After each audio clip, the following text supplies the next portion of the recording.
We're about to go. We're going to be going live in just a couple of seconds. Let me just line this up. So people should be able to hear you shortly. And we should be ready to go. Commo John, cut here, there. Okay. Okay, camera 1, camera 2. Hi everyone. I am here with Commo John.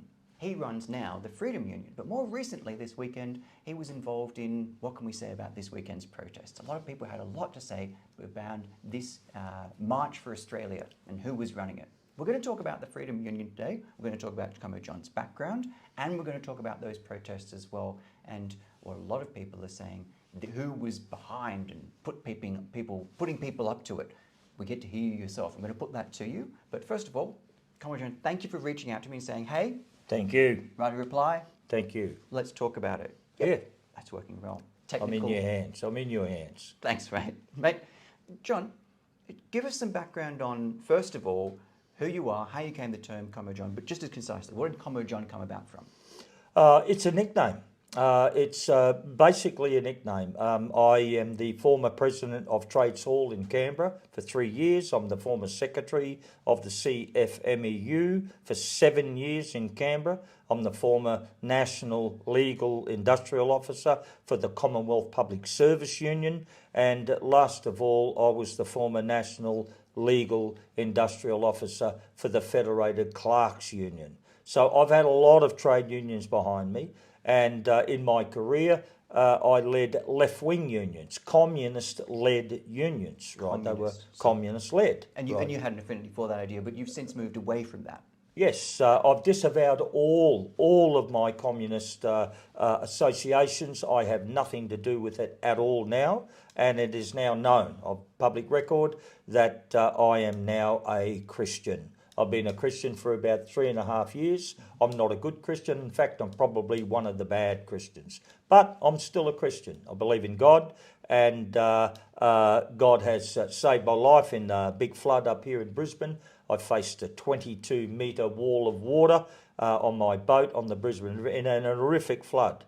And my boat was the only boat not to sink, only boat not to be smashed to pieces. I survived 15 days on anchor, and it was only through the grace of God, and I know that. And now you're running the Freedom Union, and you still believe in workers' rights. But how did you come these days? I see you more, at least your public-facing role, at protests more than anything else. There was a libertarian rally about a year ago where I also saw a, shall we say, 2 stages set up. And then this past week, we also saw another stage was unloaded, separate to what had happened. How did you come to be a protester in that way? How did you come to be doing that? Well, that's what unions do. I mean, what I'm doing in the Freedom Union and what unions do. I mean, what do unions do? Unions fight for workers. Traditionally in Australia, that's what they do. They fight by strikes, they fight by overtime bans, they fight by protesting, and so on and so on. That's what unions do. So what I've done and am doing is nothing out of the ordinary for the past 200 years. That's the first thing. The second thing is, I'm glad you've mentioned Speaker's Corner about a year ago. I'm glad you mentioned that, because that was that was a protest, a public protest, right, against these against what the GovCo was doing to free speech to us. Was that your protest? Hey? Was that your protest? It was a public protest, okay? Now, it was at Speaker's Corner. Speaker's Corner is Speaker's Corner for everybody. Now, I'm glad you've raised it, because we're going to compare the two. Now, when I was the first there to set up, and we went there to provide support, sausages, sandwiches, toilets, water, and so on at that event. It was a public event, right? Now, I went there, I put up a sound system, all that, so that we could invite people from the floor to speak. Now, another group, right, the libertarians, right, I call them the librarians, they fronted up and they wanted to claim it all for themselves. And I said, no, hang on, that's not right, it's not fair. Now, have a look at what I did. I shared the stage. I shared the microphone with the libertarians. I shared and invited all their people to come and eat with us, drink with us, speak to us, etc. I went overboard. Now, this was despite Craig Kelly and the Libertarians. This was despite them wanting to have me arrested. They were calling for the police to arrest us. Me, calling the police to dismantle all of our equipment and so on. This is at Speaker's Corner. But what, you don't feel it was their protest. You don't feel, or you don't believe, because there was materials from the Libertarians that came out first. I went back through the posts. Back through the dates. And their materials did go out first. They're calling for a public protest the same as we were calling for a public protest. I mean, come on. I mean, the one on the 13th of September, last Saturday, was a public protest. We had form. We went to the previous public protest. We shared the microphone. We shared water. We shared all of our food. We were camaraderie. There was no, as opposed to the reactionary, right, response from the Libertarians and all of that group calling for my arrest, calling to dismantle our equipment. I mean, come on. You can't have it both ways here. Surely when you've filed in, I believe, on September, in this most recent protest, which was the second March for Australia, which filed the Form 1 first, which put out their promotional materials first, who certainly by any viewer's standard would have seen it was the most well-known event, surely that gives them an entitlement not to share a place, a stage with other causes they don't know about. Well, they do know. That's what I'm saying. We were there the year before. They do know who I am. They do know the Freedom Union. And our form, our history with this group, right, with these types of people, the libertarian crowd, was one of camaraderie, one of sharing, one of not hijacking. That was our history. If anyone says anything different, right, show me the proof. I'll show you heaps of evidence of how we shared, worked together to make sure that the crowd, the actual important people here, went home with a good event under their belt. Now, that's what we've done. And we wanted to do before. Again, with this crowd, we put an application in, right? We went through, and let me make this clear. There are no permits. Go and look at the system. You notify the New South Wales Police of your intentions and you file those intentions. And then if it's declined, police reach out to you and say, we are not permitting this protest to go ahead. You file your intention and then they decide whether it will go ahead That's or not. Correct. And then the police, right, then picked a side. And you have to ask the question, why were we denied? Why were we lent on? Why were we strongman? Why? Having seen many protests, I can tell you why. The police want to know who the organisers are, and a single organiser, not 2, not 3, not 4. They want crowd control. They want order in the streets. They do not want, I can say with certainty, police do not want dueling or complex protest scenarios. One area, one protest, and what they would call a sterile area between protests. So that's why they would be concerned when 2 protests are happening in one place, regardless of alignment. But we were all one and the same. We went there to provide services, toilets, water, barbecues. That was our purpose. That's historically at the only previous example we've got at Speaker's Corner. That's what we did. It is ludicrous. It is ludicrous to say that the police don't know who I am. It is ludicrous to say that... I'm not claiming police don't know who I am. I say the organisers. The organisers, they need a single organiser, and the other organisers... That was me. Are either unfamiliar or do not wish to align. They have their own event, and it may be great that you want to support them, but the other organisers, they're fine. They don't want the support. Then they can't call for a public protest then. They can't call for a public protest. If they call for a public protest and we're supporting them in a public protest, then we're what? What? You're saying this section of the public are allowed and this section of the public aren't? Come on. Come on. If you want to cause problems, not avoid them, that's how to cause them. And that's what happened.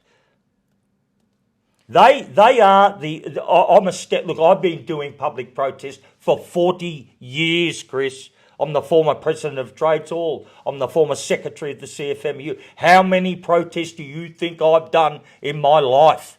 Hundreds of them. That protest that was run in Sydney on the 13th had thousands of police protection to protect it. Thousands of them. That's how many police to protect their march, their event. I've never seen it in my life. Do they not have do the organisers of this most recent protest have no entitlement to decide who will be on their stage? Is it not their event?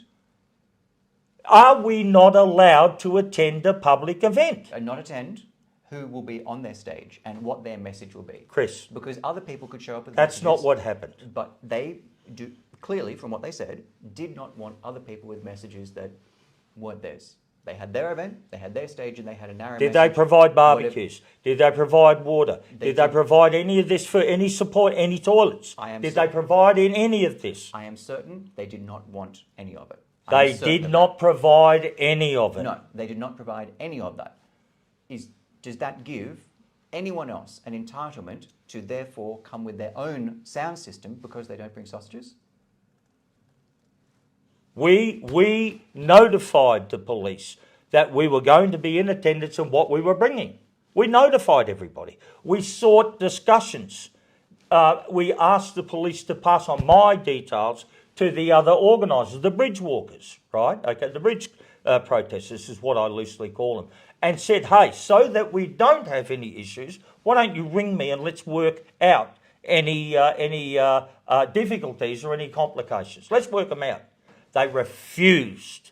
And they were able to do so because they were going in there with the full backing and the full protection of the New South Wales Police against an enemy that didn't exist. We were not the enemy. We wanted to participate against a corrupt government. Where did the organisers go for this? They ran straight back to the corrupt government to forcefully remove us. They're out there protesting allegedly against corrupt government. They run to the corrupt government. They run to them.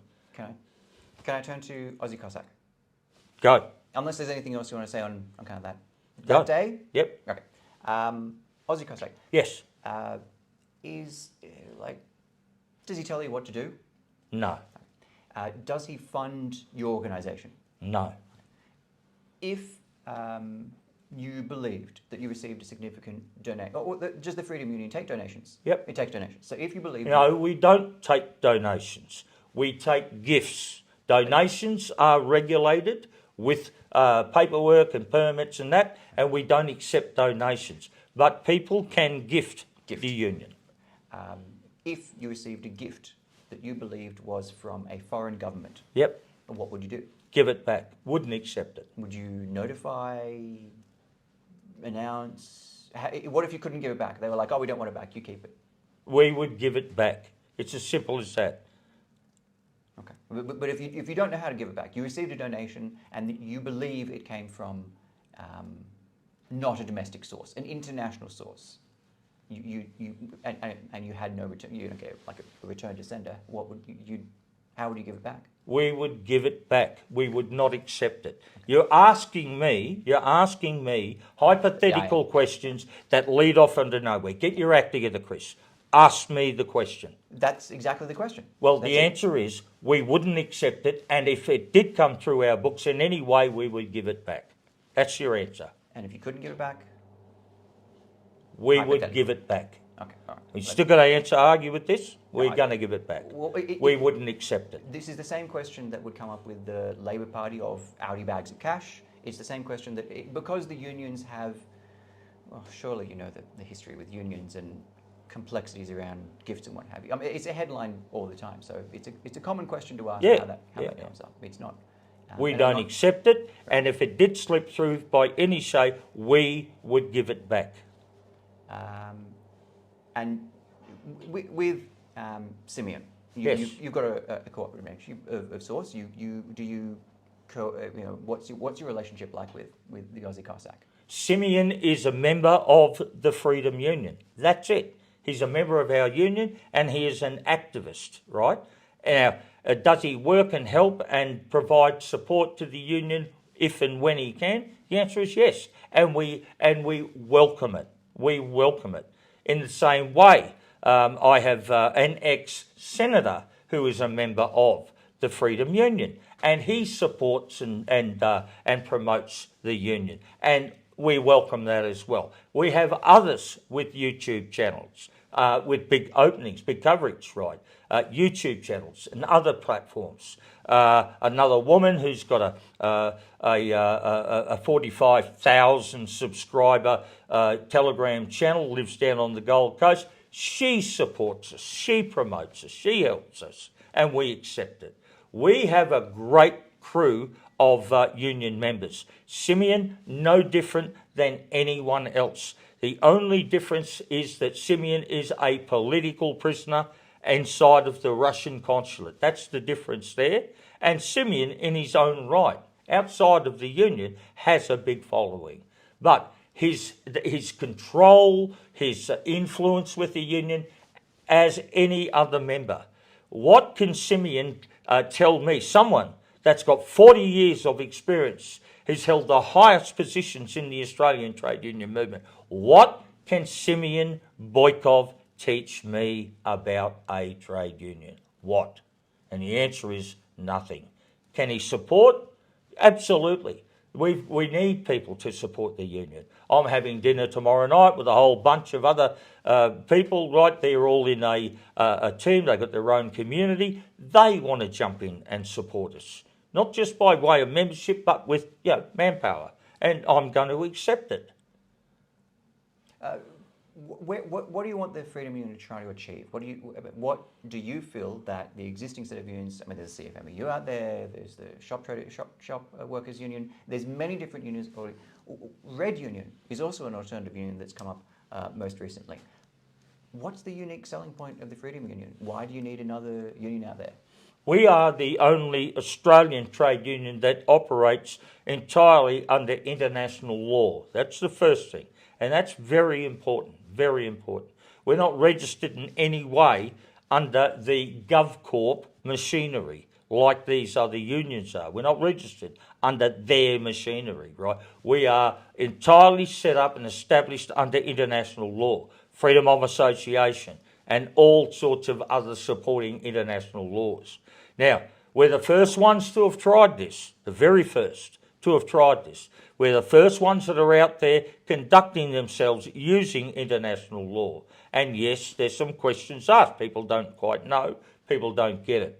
We have no protections under Australian law. The Australian GovCorp are attacking our members left, right and centre. And we're looking for shelter, protections to protect our members and to support our members. That's our job. That's what the Freedom Union was established for. And protesting against GovCorp's onerous decisions, their suffocating decisions, whether it's on free speech, whether it's on criminality, whether they're making us as criminals, right? That's all part of what we do. But we also lodge crimes before the International Criminal Court, and we've lodged several hundred so far, several hundred. Which political party would you say that the Freedom Union, or you or the Freedom Union support? What does the Freedom Union support? Is it the Labor Party? They are all scum.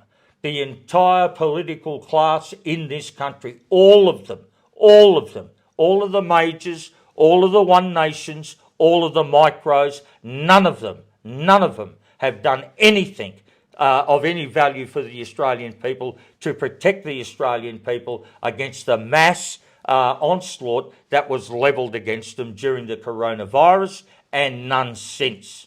So, we don't support any of the political parties. You will never see myself or anyone in the leadership team of the Freedom Union ever stand for politics. We don't want your vote. If you want to go and vote for someone else. We don't want your vote. We are a trade union. That's what we are. And we are committed to defending and supporting you against all of the political class. All of them ain't worth 2 cents. None of them. I could go a lot worse than what I really think about them, but for your audience, Chris, needless to say, we won't vote for them, don't support them, we'll never accept money off them, we'll never give them money, we'll never stand, we'll never join with them in any way, shape or form. Then if you don't support any political party, that means that people's votes and support must go somewhere else. I mean, to say that all of them are terrible, none of them, not the libertarian, maybe not libertarian. None of them. Let me repeat it. None. N-O-N-E. None of them. Then what political pressure can the Freedom Union hope We are a union. We're not a look, how many times I have to say this, Chris? We are a union. We are not a political party. We don't want people to vote for us. But if a union does not apply political pressure in support of its members, then what is its purpose? We are defending and supporting our members. I've told you our purpose. And the fact that we don't support political parties, that somehow makes us irrelevant? If it is not to apply political pressure to change the laws in support of your members, and then what do you do? I can see you're pretty limited in your thinking here, Chris. I can see you're pretty... Do you have any understanding of what trade unions have done in this country in the last 200 years? Some. Yeah? Assume I have none, because many viewers will not. Okay. I have zero. I've never heard of Deacon, Layla, never heard of them before. I am a simple shop worker. I am a simple retail trade member, and I don't know how unions work. I just know through Corona, and I want a bit more pay. In recent years, it is very obvious to see that there is no difference between the political parties and the Australian trade unions. No difference. They're one and the same. They're one and the same. That is why the Freedom Union is here. It is that corruption. It is that joined at the hip relationship which has alienated all of the Australian working class. And that's why we are here. We are here doing what unions used to do. They used to support their members. They used to defend their members. Not now. They are not doing it now, which is why we were born. But how did they support and defend them? What did they do? What? Bans, strikes, civil action, political campaigns, industrial camps. They done all sorts of things. What was the aim? What was like the end state? You have a strike in order for what? What's the goal? They took strike action to gain extra conditions, extra money, extra influence, etc. So they took industrial action to achieve that. And those benefits came in the form of laws, didn't they, in some way? Not initially, no. They were initially one on the job. And then when they become commonplace, that's when government picked them up and said, oh, well, we might as well make them a law. Superannuation as an example. The industry super scheme, I was part of setting up the C++ industry super scheme. We won that right throughout the industry. It was all set up, all paid. Years before, the Superannuation Guarantee Act came into Parliament and then they voted on it. But it had already been won economically and industrially out on the job, way before the laws were changed. OH&S is another. We have gone in and made workplaces safe. We have lifted standards years before laws were changed, to come in and support those advances that we've made. So your aims are not government first. Your aims are first to apply pressure to the employers. That's your first aim. Okay, I understand that. Right now, Chris, we have a law. It's called the Rome Statute. Penny Wong and not Jacinta Price, I'm sorry, another one, the Liberal just had a raging debate about this, but they both agreed that the Rome Statute applies here in Australia. It's law here in Australia. Well, the Rome Statute says that it is illegal for the Australian people, the population, to support the government, to pay taxation if they are involved in war crimes, okay? Now, the Australian government, right, the GovCo, are now named and tied into the International Criminal Court. They were war crimes were lodged against them in February, March of last year before the International Criminal Court. They are now on trial for war crimes.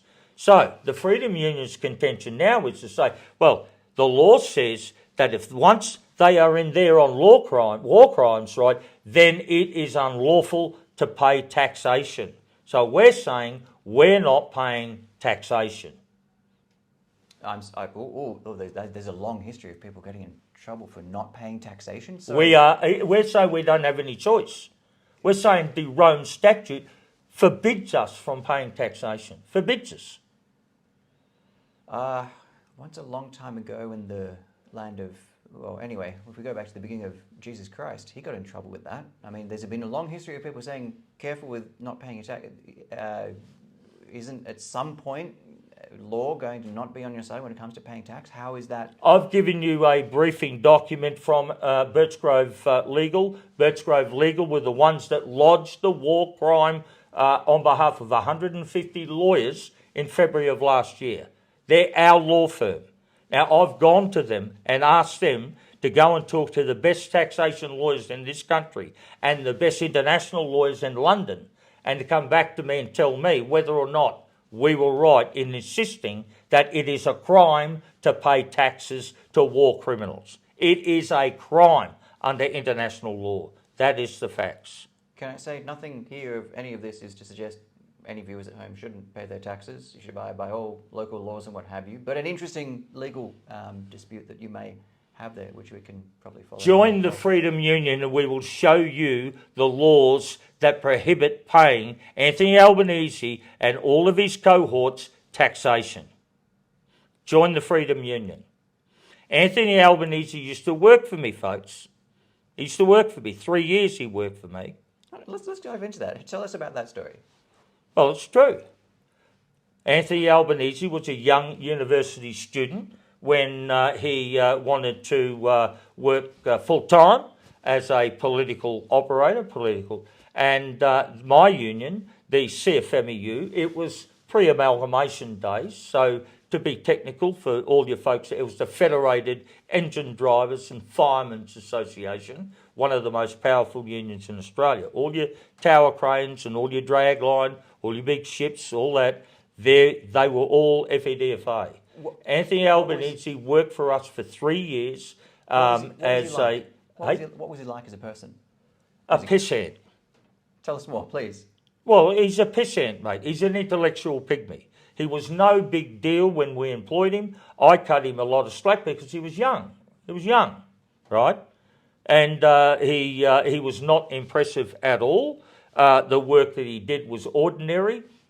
And he went on to become Prime Minister. What work did he do? What kind of... Organising, what we call organising works for a union. And that means, meeting, greeting, networking, sharing information, organising.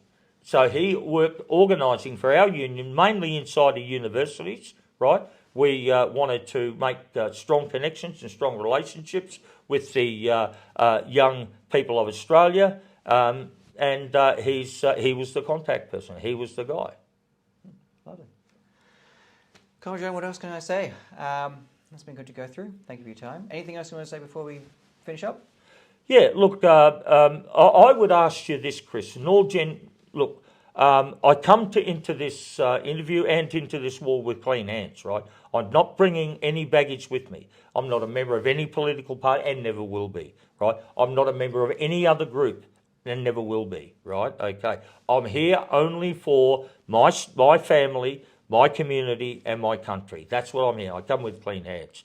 I would ask that your viewers really take a very, very strong interest in the Rome Statute. I've given you a copy of our legal advice, and you, if you were a good journalist, and I think you are, I think you should follow it up with another interview to talk only about that. Let me show you some stuff that will blow your socks off. You don't get it yet.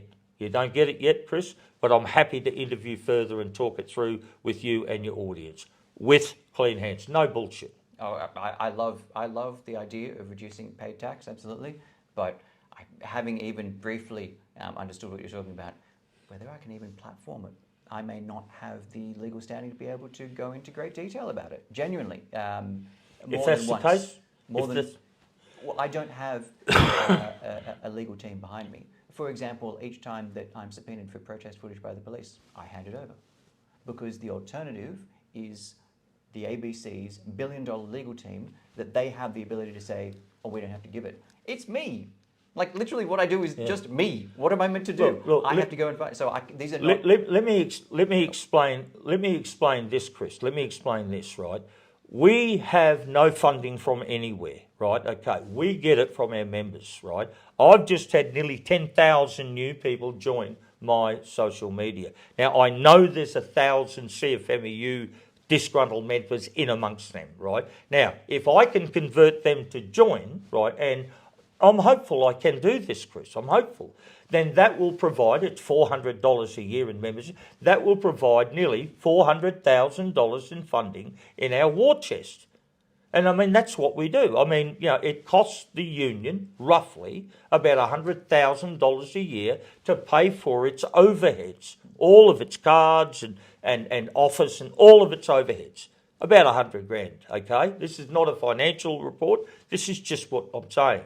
Now, if I have 1,000 members and they pay me 400, I pay 1,000 to run the union. I have a war chest of $300,000. Now, if I go and sign another, 1,000 members up, then that money all goes into the war chest. I'm not asking people to join the union because they like John Wilson. I'm asking them to join the union because they hate bloody Anthony Albanese and all their cops, all their courts, all their councils and all of their secret societies. I'm saying you don't have to like me. Join the Freedom Union because you hate them, because I hate them more than anyone and we're here to do something about them, okay? Commo John, thanks for your time.